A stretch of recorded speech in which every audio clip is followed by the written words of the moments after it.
కనుక దేవుని బిడ్డలారా, ఆయన మరణించి తిరిగి లేచాడు. ఆయన సమాధిని గెలిచి లేచాడు.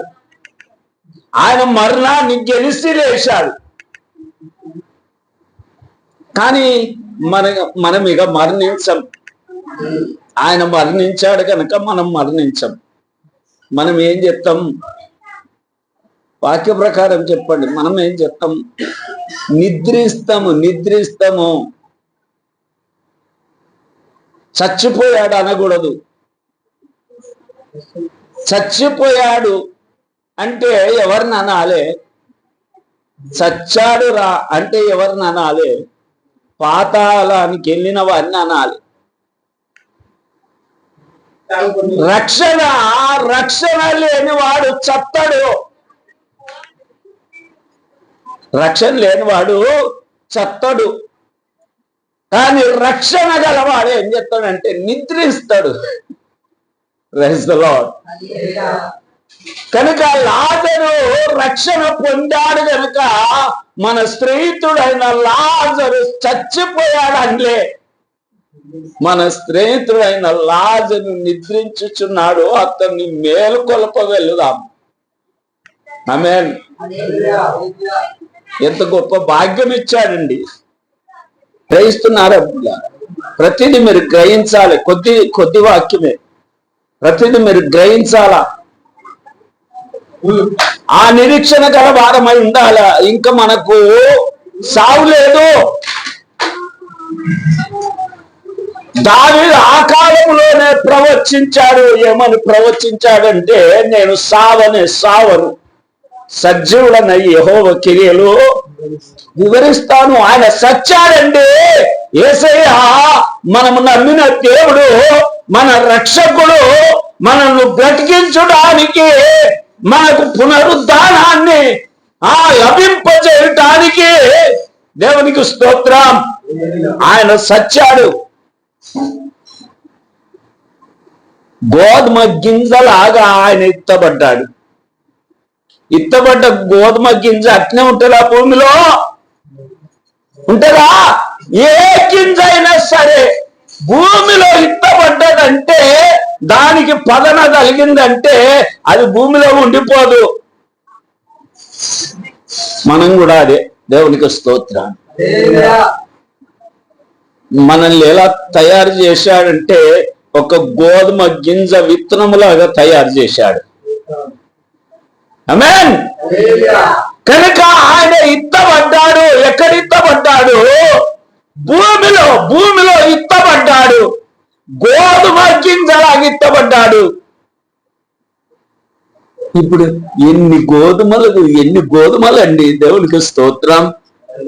ఒక్క గింజ ఇత్తబడితే ఎన్ని గోధుమలు? ఇప్పుడు ఒక్క గోధుమ గింజ ఇత్తావు, అది ఒకటే కర్ర మొలిచింది, ఇంత కంకి పెట్టింది. ఎన్ని గోధుమ గింజలు వచ్చినాయి? అన్ని మళ్ళిత్తు ఎన్ని వస్తాయి? వచ్చినన్ని మళ్ళిత్తు మళ్ళీ ఎన్ని వస్తాయి? మన దేవుడు ఆ విధంగా ఇత్తబడ్డాడు గనుక ఇన్ని విత్తనాలు మనము. దేవునికి స్తోత్రం. దేవునికి మహిమ కలుగును కాక. మన దేవుడు పునరుద్ధానుడు. మనము కూడా పునరుద్ధాన స్థితి పొందుతాము. దేవునికి స్తోత్రం. నేను సావను, సజీవుడనై యెహోవా క్రియలు వివరిస్తాను. చచ్చడం అంటే ఏంటి? చచ్చడం అంటే పాతాళానికి వెళ్ళటం. చచ్చడం అంటే అగ్నిగుండానికి వెళ్ళటం. కానీ దావీదు ఏమన్నాడంటే, నేను సావను, సజీవుడనై యెహోవా క్రియలు. మరి ఇప్పటికీ దావీదు వివరిస్తూనే ఉన్నాడు. దేవునికి స్తోత్రం. ఇప్పటికీ దావీదు చనిపోయి కొన్ని వందల వేల సంవత్సరాలైనప్పటికైనా దావీదు ఇప్పటికీ వివరిస్తున్నాడు. దేవునికి స్తోత్రం. దావీదు ఇప్పటికీ పాడుతున్నాడు. దావీదు ఇప్పటికీ మాట్లాడుతున్నాడు. దావీదు అవునా కదా? మరి ఏబేలు చనిపోయి కూడా మాట్లాడుతున్నాడు కదా. అంటే ఏబేలు సాక్ష్యము చనిపోలే. దేవునికి స్తోత్రం. దావీదు చనిపోయాడు కానీ దావీదు సాక్ష్యము చనిపోలే. దేవుడు సృష్టికర్త యేసు ప్రభు చనిపోయాడు కానీ దేవునికి స్తోత్రం. ఆయన పునరుద్ధానం మనకు సాక్ష్యముగా ఉన్నది నమ్ముటానికి. అందుకు యోహాను సువార్త 12:24 రాయబడ్డ మాట చదవండి. సావకుండిన వెడల అది ఒంటిగానే ఉంటది, అది చచ్చిన వెడల విస్తారముగా ఫలిస్తుంది. ఎంత స్తోత్రం. క్రైస్తవ దేశాలు ఎన్ని ఉన్నాయి?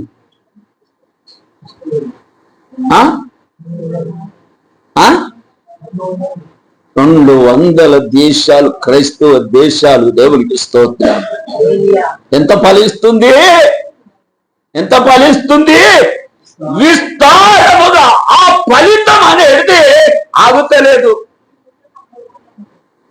అందుకనే కొందరు ఏడుతున్నారు. ఏంటి? బాగా ఫలిస్తుంది ఇది. దేవునికి స్తోత్రం.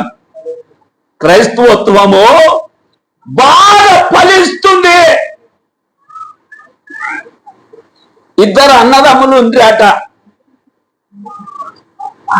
ఈ చిన్నోని పొలం మీద పెద్దోనికి అసూయనట. వాని పొలం మీద ఎప్పుడు ఏడ్చేవాడట. ఇంట్లో ఏమని ప్రార్థన చేసేవాడట అంటే, మా తమ్ముని పొలం పండకుంట చెయ్యి దేవా, మా తమ్ముడు నాకంటే హెచ్చించిపోతున్నాడు, మా తమ్ముడు నాకంటే ఫలభరితముగా అవుతున్నాడు, ఒకనాటికి మా తమ్మునికే చేసాపే స్థితిలో నన్ను ఉంచకయ్యా అని ప్రార్థన చేస్తే ఆ ప్రార్థనను బట్టి తమ్ముని పొలం ఇంకా ఎక్కువ పడుతుందట. దేవునికి స్తోత్రం. ఆమేన్. ఇప్పుడు అదే జరుగుతుంది. కొందరు కుయిత్తి పన్నుతున్నారు క్రైస్తవత్వం మీద.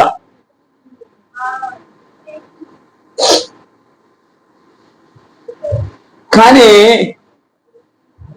నాకు ఇష్టము కాని ఆహారం పెట్టి నువ్వు తినమని బలవంతం చేస్తే నేను తింటానా?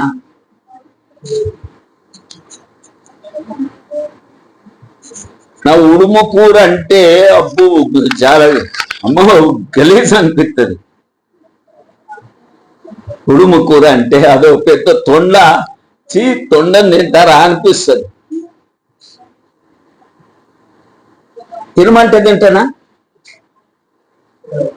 మరి చాలా మంది మత మార్పిడి అంటే అసలు ఇష్టం లేని కూర తింటారా? ఇష్టం లేని దేవుణ్ణి నమ్ముకుంటారా? ఎవ్వరి చెవులో పువ్వు పెట్టలేని దినాలలో. దేవునికి స్తోత్రం.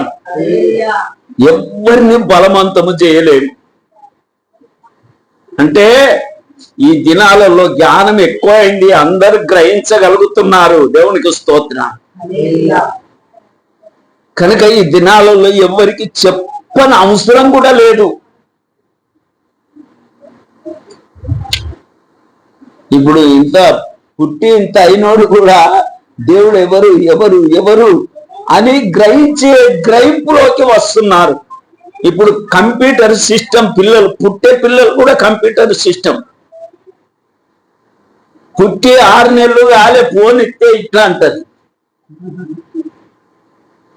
ఇట్లే ఏం తెలుసా?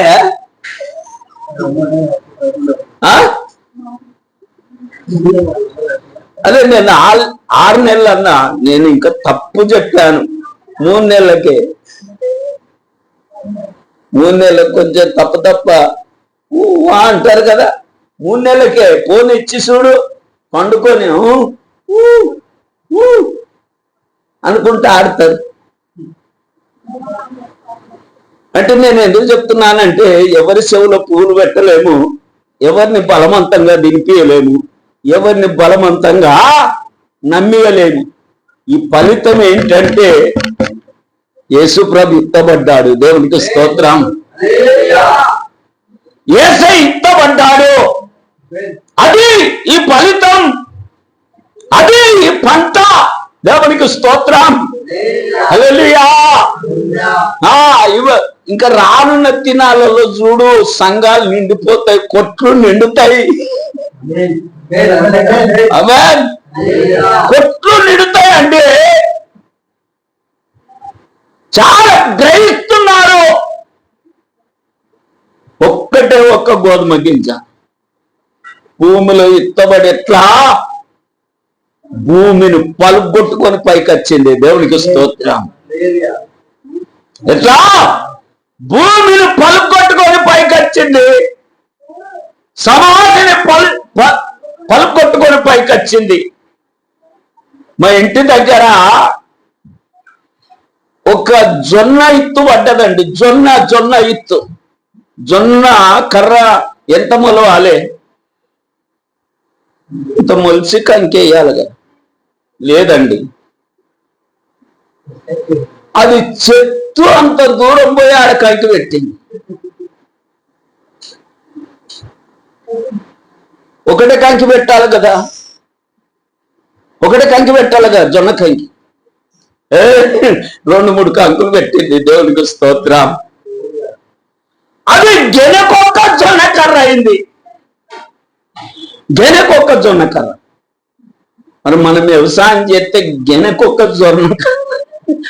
జొన్న కర్ర అయితే వ్యవసాయస్తునికి ఎంత లాభం అండి. ఇప్పుడు మొక్కజొన్న ఎత్త కూడా ఒకటి కంకి పెట్టాలి, కానీ బలం బాగుంటే అది 3 కంకులు పెడుతుందా పెట్టదా? మన యేసయ్య ఇత్తబడ్డ స్థితి అట్లుంది. దేవునికి స్తోత్రం. ఆమేన్. మన యేసయ్య దేవుడు, రక్షకుడు, విమోచకుడు, సజీవుడు, మంచి మిత్రం. ఆయన ఇత్తబడ్డ స్థితి ఎట్లుందంటే జనకొక్క జొన్న కర్ర. ఏం పంటనండి. దేవునికి స్తోత్రం. ఆమేన్. దేవునికి మహిమ కలుగును గాక. ఈ మందికే అసూయ ఎందుకు మండుతుంది, ఇంత ఎందుకు మండుతుంది, దీన్ని ఆపేయాలి, దీన్ని మేపాలి. మేము అప్పుడు అనపసేను వేసినాం. మా స్థలములో అనపసేను అంటే మీకు తెలుసా?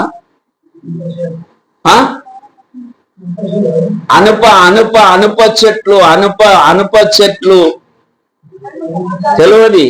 అరే తెలుగు పెద్ద గుబ్బగా తయారైతుంది. అనుప గెలలు ఇంకింత గెలలు పెడుతుంది. ఇప్పుడు మా మీద పగబట్టి ఆ అనపసేను మేపడానికి రాత్రి ఆ గేదెల దొడ్డినే వదిలిపెట్టాడు. అవి అన్ని మేసినాయి, మంచిగా మేస్తాయి. మేస్తే సిగురచ్చ ఎక్కువ వండింది. దేవునికి స్తోత్రం. దేవుడికి మహిమ కలుగును కాక. కానీ మేప చూస్తే, ఆప చూస్తే, పాడు చూస్తే ఇంకా సిగురు ఎక్కువ పడుతుంది. అసలు ఫరోకున్న ఆలోచన అది కదా. కొత్తగా వచ్చిన ఫరోకున్న ఆలోచన ఏంటి? అరే వీళ్ళు ఎక్కువ అవుతుర్రు, మనకు శత్రువులు ఉన్నారు, దబ్బన వీరిగిట్ట మన శత్రువులతో కలిశారంటే, వాళ్లకు మనకు యుద్ధం పడ్డదంటే అసలు మనల్ని తుత్తునీళ్ళు చేసి పడేస్తారు. కనుక ఇప్పటి నుండే ఒక ప్లాన్ వేసుకోవాలి మనం. ఆ ప్లాన్ ఏంటంటే మొగోళ్ళు ఉడితే చంపేయాలి, ఆడోళ్ళు అయితే బ్రతకనియ్యాలి. స్తోత్రం.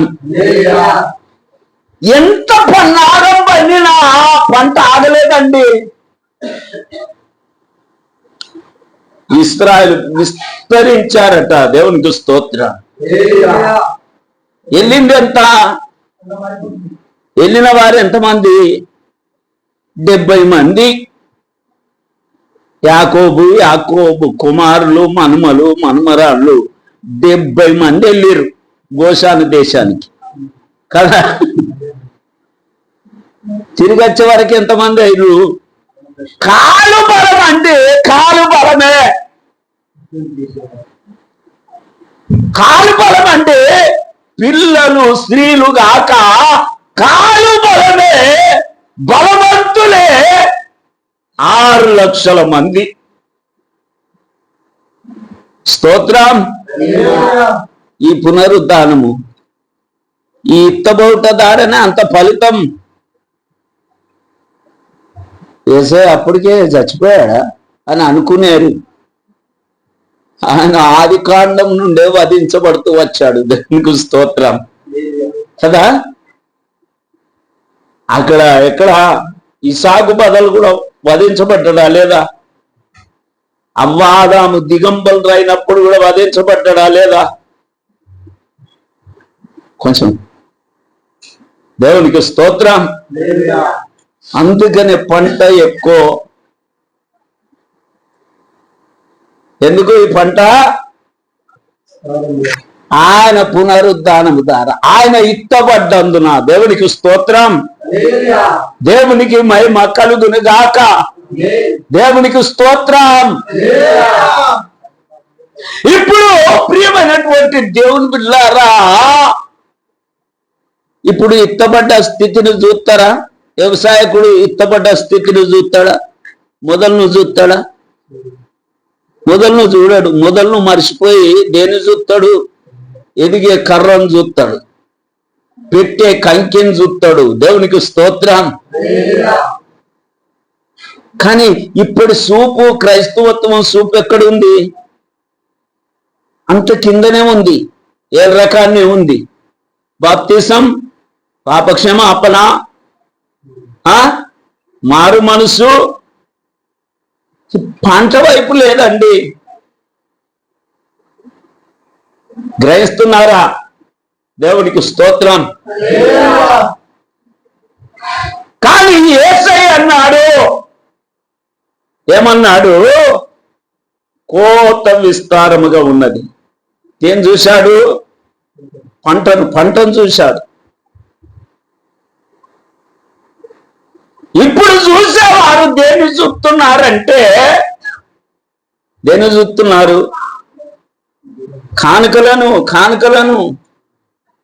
ఇప్పుడు చూసేవారు దశంభాగాలను. ఇప్పుడు చూసేవారు సంపదను కదా. ఇప్పుడు చూసేవారు ప్రజలను. పంటను కాదు. పంట అంటే ఏంటి? పంట అంటే ఏంటి? పరిపూర్ణత చెందితే పంట. స్తోత్రం. ఇప్పుడు పరిపూర్ణత చెందుతున్నారా మరి ప్రజలు? అవ్వా అలా పాస్టర్ లేడు, ఏం లేదండి. టీవీ దగ్గర కూర్చొని టీవీలో చూసేస్తారు. పాస్టర్ లేడు సంఘంలో, కానీ గుంపులు పోతున్నారు. టీవీ దగ్గర కూర్చుంటున్నారు, టీవీలో చూసేస్తున్నారు. నేనంట నీ సావు ఆన్లైన్ కావాలి. టీవీలో బొమ్మ వచ్చి సాగు చేస్తుందా? టీవీలో బొమ్మ వచ్చి పెళ్లి చేస్తుందా? టీవీలో బొమ్మ వచ్చి బర్త్డే చేస్తుందా? టీవీలో బొమ్మ వచ్చి ఆడుకుంటుందా? ఎక్కడి పిచ్చి ప్రజలండి, ఇంత అమాయకులండి. వీళ్ళు ఎట్లుంటారంటే, అరే అది యెరూషలేం నుండి వచ్చిన మన్ను రానని ఒక ట్రాక్టర్ 1 గంటలో మాయం చేస్తారు. స్తోత్రం. ఎత్తుకపోతారండి.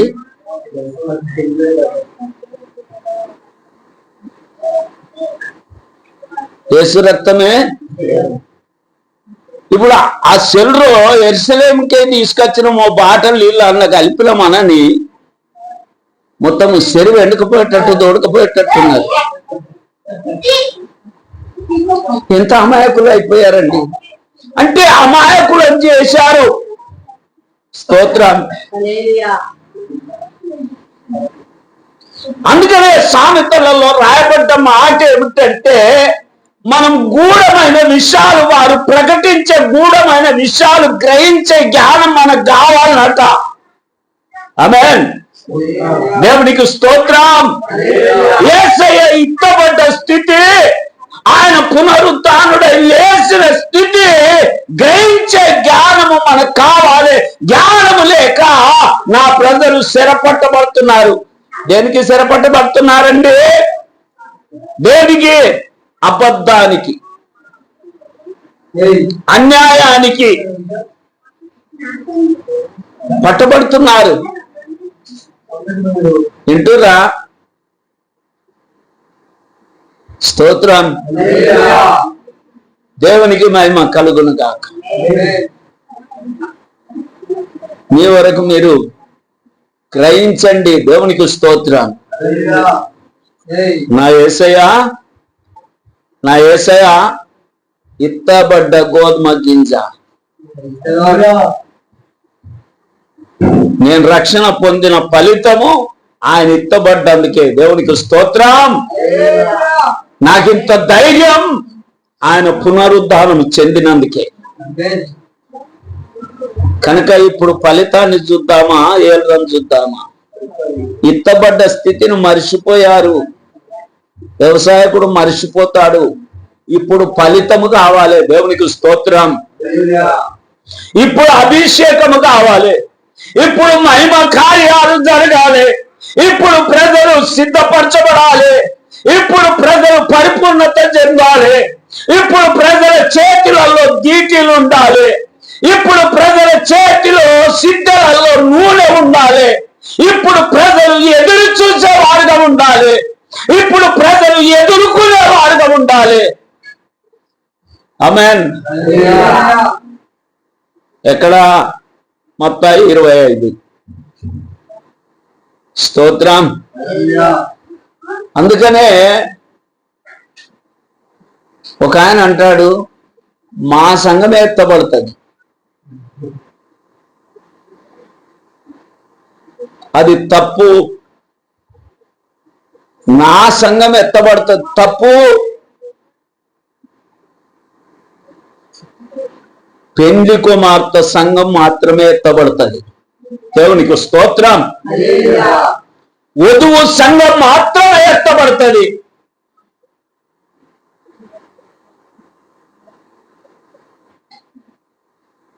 పెళ్లి కుమారుడు రాబోతున్నాడు. పెళ్లి కుమార్తెలు 10 మందికి ఇష్టమే ఆయనను ఎదుర్కోవాలని. 10 మందికి ఇష్టమే పెళ్లి ఇందులో చేరాలని. కానీ 5 నూనె లేదు, సిద్ధం లేవు, ఏం లేవు. ఇప్పుడు అట్లున్నారు చాలా మంది. అట్లుండి కూడా ఏమంటారంటే, మేము ఎత్తబడతాం. దేవునికి స్తోత్రం. మేమే లోపలికి పోతాం, మేమే ఎత్తబడతాం. ఈ సిద్ధులు లేవు, దీటిలు, అన్య భాషలు లేవు. అర్థమవుతుందా? దేవునికి స్తోత్రం. మనమైతే మన యేసయ్య గోధుమ గింజ, ఆయన ఎత్తబడ్డాడు, ఆయన లేచాడు, భూమిని పలుకొట్టుకొని లేచాడు. దేవునికి స్తోత్రం. ఆ పంట ఫలితం మనం. ఆ పంట ఫలితమే మనం. దేవునికి స్తోత్రం. దేవునికి మహిమ కలుగును గాక. దేవునికి స్తోత్రం. ఈ పంట మీద ఎవరు అసూయపడ్డా పండుతనే ఉంటది. ఎవరి పంటను ఆపలేరు. ఎవరిని మత మార్పిడి చెయ్యని అవసరమో లేనే లేదు. దేవునికి మహిమ కలుగును గాక. ఎవరిని బలవంతం పెట్టని అవసరమో లేనే లేదు. నీకు ఇష్టం లేని నాకు ఎట్లా తినిపిస్తావండి? అస్సలు నేను తినను. ఆమేన్. ఇష్టం లేని తిండి ఎవరు తినరు. ఇష్టం లేని దేవుణ్ణి ఎవరు నమ్ముకోరు. ఇష్టం లేని మార్గంలో ఎవరు నడవరు. స్తోత్రం. ఈ అందరూ ఒక్క దేవుణ్ణి నమ్మాలంటే అందరూ అన్నమే తినాలి. మక్కలు వండియద్దు, జొన్నలు వండియద్దు, గోధుమలు వండియద్దు. ఈ దేశంలో సృష్టిలో నల్లరాళ్ళు తెల్లరాళ్ళు ఉన్నాయి. అన్ని పీకి పడేయాలి. అన్ని తెల్లయే ఉంచాలి, ఉంచితే అన్ని నల్లవి ఉంచాలి. దేశంలో ముళ్ళ చెట్లు ఉన్నాయి, మంచి చెట్లు ఉన్నాయి.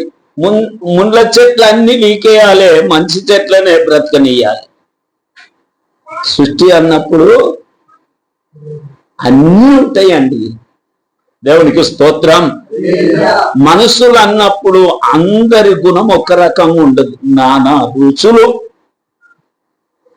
అందుకని హోటల్కి పోతే ఎన్ని వంటలు ఉంటాయి, హోటల్లో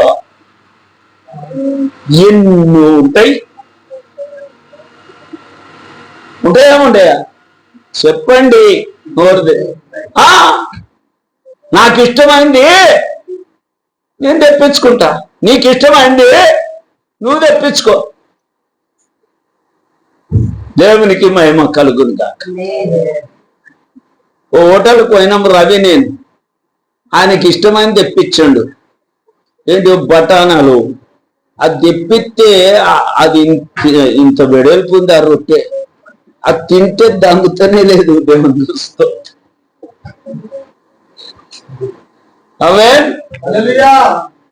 అంటే కొందరి స్థితిగతి ఆ విధంగా ఉంటది.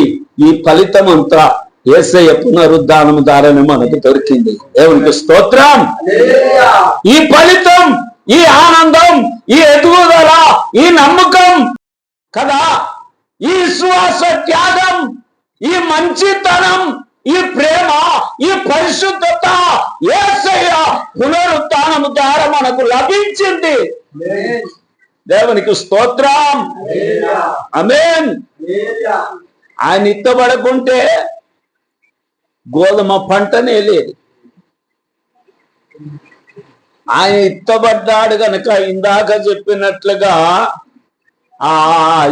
ఏది జొన్న కర్రకు గెనెకు కర్ర మొలిచింది, ఎన్నో కంకులు వేసింది. ఒకటే కంకేయాలనా లేదా? అదే చాలా వేసిందండి. దేవునికి స్తోత్రం. దేవునికి మహిమ కలుగును గాక. ఆయన మంచితనం అలాంటిది, ఆయన ప్రేమ అలాంటిది. అది ఇత్తబడ్డదంటే ఎన్నో ఎన్నో కంకులేసింది. కొన్ని దేశాలే ఉన్నాయి. దేవునికి మహిమ కలుగును గాక. యేసయ్య పునరుద్ధాన దినం.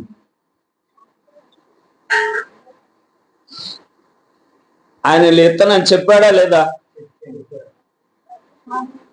లేత్తనని చెప్పినప్పుడు మళ్ళా సమాధి దగ్గరికి వెళ్ళొచ్చునా? ఎక్కడ కలుస్తా అన్నాడు?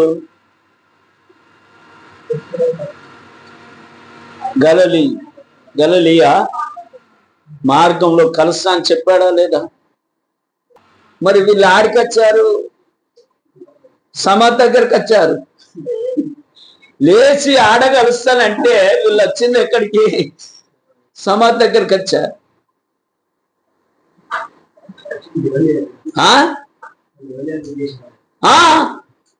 చెప్పాడు, ఎన్నో సార్లు చెప్పాడు, నేను లేస్తాను, తిరిగి లేస్తాను,